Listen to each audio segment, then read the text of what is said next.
That main event was absolutely abhorrent. I'm John Ritlin with my review of WWE Smackdown, and look, the effort has been there from the talents on the pay-per-views, the takeovers, Raw, SmackDown, NXT, even during the PC era. And sometimes there have been some very good to great matches. The problem is a lot of the feuds don't really have a lot of meat to them, and creatively, it's fucking dead. Like, Vince and Bruce do not give two flying fucks about putting on an entertaining product anymore, so it's up to the talents. Because fucking hell, it sure as fuck ain't up to anybody to write entertaining television anymore, because they don't care about that.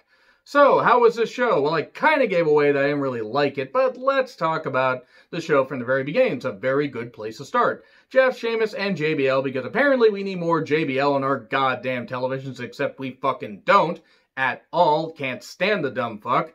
And they talk about the bar fight. And then we get Bayley and Sasha with a basic promo. Bayley, those straps, Banks, 2 belts, da-da-da-da-da, and all that. And they said the women's evolution started with us and it ends with us, except it totally didn't, and this is not knocking Bayley and Sasha. The modern women's evolution started, or evolution, revolution, whatever, started back in Impact Wrestling in 2007 with their Knockouts division. Now, they've been through some, highs and lows and stuff like that, but I would argue the Knockouts division was doing better than WWE was doing with their women for a few years. And that's not to say that WWE didn't have talented women. They just didn't put them in any, kind of way where they could be seen as anything more than, oh yeah, they have, about 5-6 minute match, and maybe they can wrestle, but we don't care. We don't want to see that because that's how the fans were conditioned. Unfortunate, but it took the women fighting, scratching, and clawing to get to this point.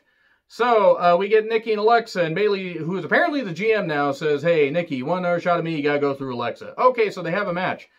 Bayley and Sasha basically do what the Street Profits did on one episode of Raw, where they basically just yelled constantly, ruined the goddamn match. And Sasha and Bayley can be entertaining and have been a highlight of recent programs, but fucking hell, this was atrocious. They were goddamn insufferable. They were fucking insufferable, and I'm sorry to any Bayley and Sasha fans that are watching this. I got nothing against you guys, but I can't defend it. I just can't fucking defend this. It was bad. Nikki and Alexa knock them down. We go to the break. I just didn't care about the match because I don't care about them as a team.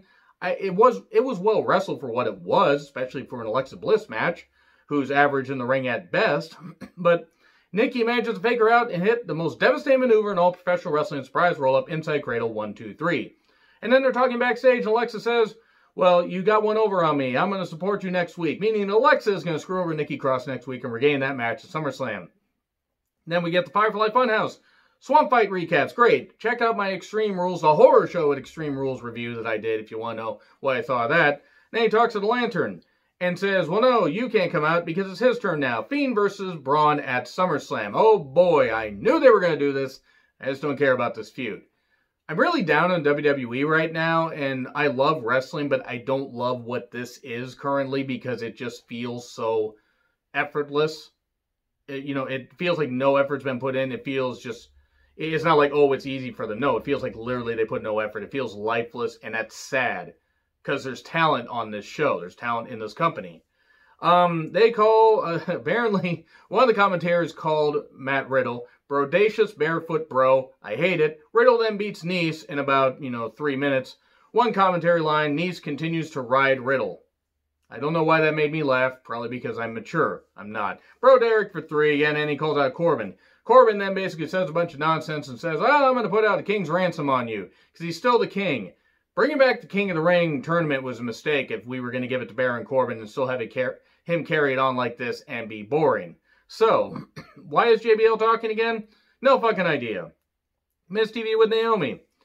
They basically rated things 4 Seth Rollins pukes out of 5. Or 5 Seth Rollins pukes and stuff like that. Instead of stars, it was him puking.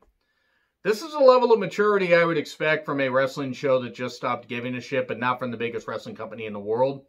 And it's really, really sad. And Miz and Morrison can be entertaining. This was not entertaining. Naomi then talks going viral and stuff like that because of the fans supporting her and everything. And you can be a fan of Naomi or not be a fan of Naomi, but guess what? Naomi deserves a fucking chance. She deserves a fucking chance. That's all I'm going to say. She's deserved chances for a number of years.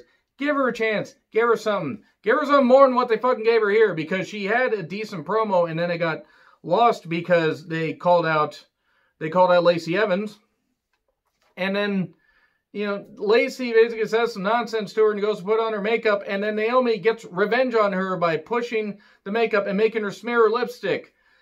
This is what they're putting as far as, like, feuds for the women. They're fighting over who smeared whose lipstick. Fucking hell. Lacey's talented enough to make this work. Naomi's talented enough to make this work.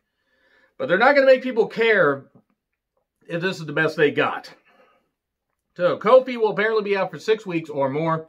He says it's time for Big E to get his single shot. And that's basically what the deal is. He pumped him up and says, Big E, it's your time. Xavier's out for a while. And I think Xavier's going to be out for a lot longer. I don't think he's going to come back for a number of months still. And because I know he suffered that catastrophic injury. And maybe he's enjoying doing the gaming. To be fair, he's very good at it. But if Kofi's going to be out, yes, give Big E a push. And then we have Gulak versus Gable. His name is Chad Gable, by the way. Versus Lince Dorado versus Grand Metalik. 4-way Intercontinental Championship contenders match. Styles on commentary.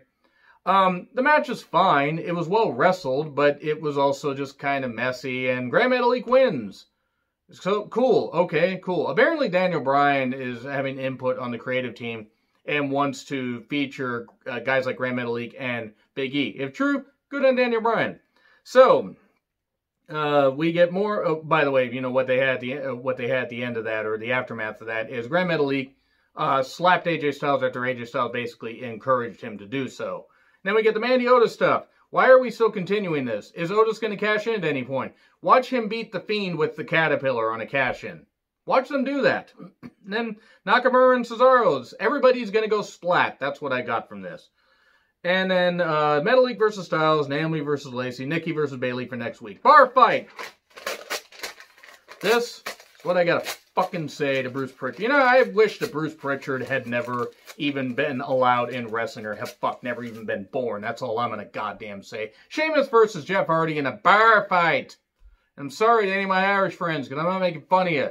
This is embarrassing. This is what you brought back Sheamus for after almost a year off of TV. This is what you're doing with Jeff Hardy. However I feel about Jeff Hardy, the Punk feud worked. Samoa Joe bringing the stuff up kind of worked. This didn't work. This was fucking shit. They used urinal. They used a urinal flush. They used a ladder. Jeff brought a ladder, because of course he fucking did. Then he had Brother Nero makeup on and everything. The bartender got involved. And then the Brother Nero makeup and then a swanton off the ladder. Ouch. And Jeff won. I'm embarrassed to be a wrestling fan currently. Because I love wrestling, but what the fuck was this show? Let me know what you fucking think in the comments. Like, share, subscribe, Twitter handle in the description. I'm John Ritlin. I'll see you soon.